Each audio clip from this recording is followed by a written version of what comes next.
The boys watch the girls while the girls watch the boys who watch the girls go by. Eye to eye, they solemnly convene to make the scene, which is the name of the game. Watch a guy, watch a dame on any street in town. Monsieur Lelouch, due domande. La scelta della musica in questo suo Salaud on thème e l'ostilità dei figli verso genitori famosi e assenti. C'est deux questions importantes. Alors d'abord, je vais vous parler de la musique qui joue un rôle très important dans tous mes films. Et si la musique est si importante, c'est parce qu'elle parle à notre part d'irrationnel. Je pense que le scénario parle à notre intelligence et la musique parle à notre part d'irrationnel. On a deux intelligences, une intelligence rationnelle et une intelligence irrationnelle. L'intelligence rationnelle, elle m'intéresse de moins en moins parce qu'elle a trop le sens des affaires, elle est trop pragmatique, elle veut trop des résultats à court terme, alors que puis notre intelligence rationnelle nous explique que nous sommes mortels. Alors que notre part d'irrationnel nous explique le contraire. Notre part d'irrationnel nous explique que nous sommes là pour très longtemps, que nous sommes immortels. Elle parle plus à notre instinct et surtout, elle a tous les courages. Je veux dire que mon intelligence rationnelle est très peureuse, elle a peur de tout, alors que ma part d'irrationnel a peur de rien.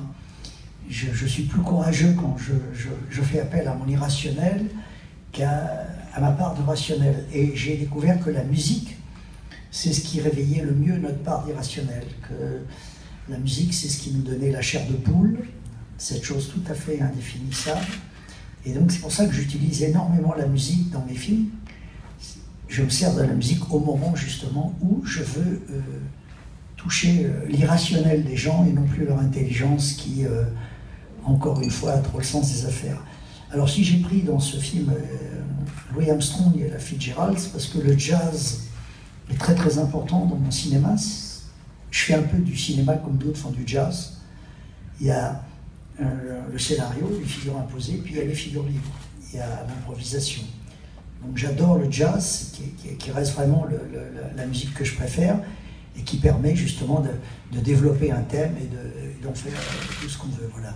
Et c'est vrai que quand j'ai été très jeune, j'ai un jour eu la chance, j'étais fou d'Ella Fitzgerald, fou d'Armstrong. Quand j'ai appris qu'ils chantaient ensemble, je me suis dit c'est le sommet de la musique, c'est le sommet du jazz. Et donc je me suis servi de cet élément pour parler de ça. La deuxième question, c'était les enfants de gens célèbres en veulent beaucoup à leurs parents. Beaucoup, beaucoup. Et on a souvent vu des filles faire le procès de... C'est vrai que les enfants de gens célèbres souffrent beaucoup. Ils ont l'air comme ça d'être très gâtés, mais en fait, ils souffrent de ce que je vous disais tout à l'heure, c'est que vous prenez, je ne sais pas, je veux citer personne, mais la plupart des grandes stars américaines qui ont eu des enfants ont eu des rapports très difficiles avec leurs enfants, justement parce que elles se sont plus occupées de leur métier que des enfants, et les enfants, eux, en souffrent d'une façon terrible. Voilà. Et donc c'est un sujet important, c'est un sujet vital, et c'est pour ça que tous les enfants de gens célèbres, ils font pas une bonne affaire. C'est très très difficile d'être après plus célèbre que le père ou la mère. La barre est très très haute. Alors ça vous ouvre énormément de portes au départ, mais ça vous enferme énormément, ça met la barre. C'est très très très très dur d'être le fils de quelqu'un. Et en plus, on a souvent vu des enfants avoir énormément de talent, peut-être même plus de talent que la petite Gainsbourg, a autant de talent que son père, enfin les exemples sont à l'infini. Moi j'ai 7 enfants, j'ai cru que j'étais un mauvais père, puisque je ne m'en suis pas vraiment occupé dans leur petite enfance, et puis finalement, sans m'en rendre compte, je leur ai donné le virus du cinéma, je leur ai donné le virus, puisqu'ils sont tous tombés dans la marmite.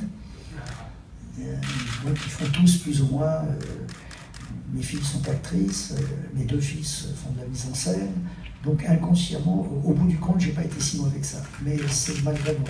C'est malgré moi tout simplement, puisque on parlait que de ça à la maison, quand j'étais avec eux, je leur parlais que de cinéma, que de cinéma, que de cinéma, ce qui fait qu'à un moment donné, ils se sont dit peut-être que c'est intéressant. Et ils sont tombés dans la marmite. Voilà, donc on a définitivement tous les qualités de nos défauts, et c'est le sujet principal du film. On a définitivement les qualités de nos défauts, et c'est vrai que quand je fais un film, je tombe amoureux du film que je fais, je suis en amour avec le film que je fais, et quand on est amoureux, on compte pas, voilà, donc c'est le paradoxe de la vie, quoi. Mais c'est vrai que le thème principal aussi de ce film, c'est que il y a deux sortes de gens. Il y a les gens qui préfèrent l'argent à l'amour et ceux qui préfèrent l'amour à l'argent. Voilà. Moi, je préfère vraiment l'amour à l'argent. Je trouve que j'ai toujours mis l'amour en priorité dans ma vie, pour mes films, pour les femmes que j'ai rencontrées. Je trouve que ce qui donne un sens à la vie, c'est vraiment c'est l'amour. Donc, mais on est dans une époque où l'argent a pris le pas sur l'amour. C'est le drame de notre époque, c'est qu'aujourd'hui, pour la plupart des gens, l'argent est devenu la chose principale. C'est la chose numéro 1. Et c'est ça le drame de notre époque, s'il y en a un, c'est que l'argent a pris trop de place. Bonjour Monsieur Lelouch, qu'est-ce que c'est pour vous le cinéma mon amour? Le cinéma, c'est ce qui a donné un sens à ma vie. Je suis tombé amoureux du cinéma tout petit et je lui ai consacré ma vie. Voilà, je pense qu'un jour un film sera tellement beau, tellement merveilleux que en 2 heures on pourra changer l'histoire du monde grâce à un film. Voilà, donc je suis heureux de lui avoir consacré ma vie. Et jusqu'à maintenant, qu'est-ce que c'est votre film préféré? En général ou En général. En général. C'est votre film. J'aime bien le cinéma russe. J'aime bien le cinéma russe de l'époque communiste.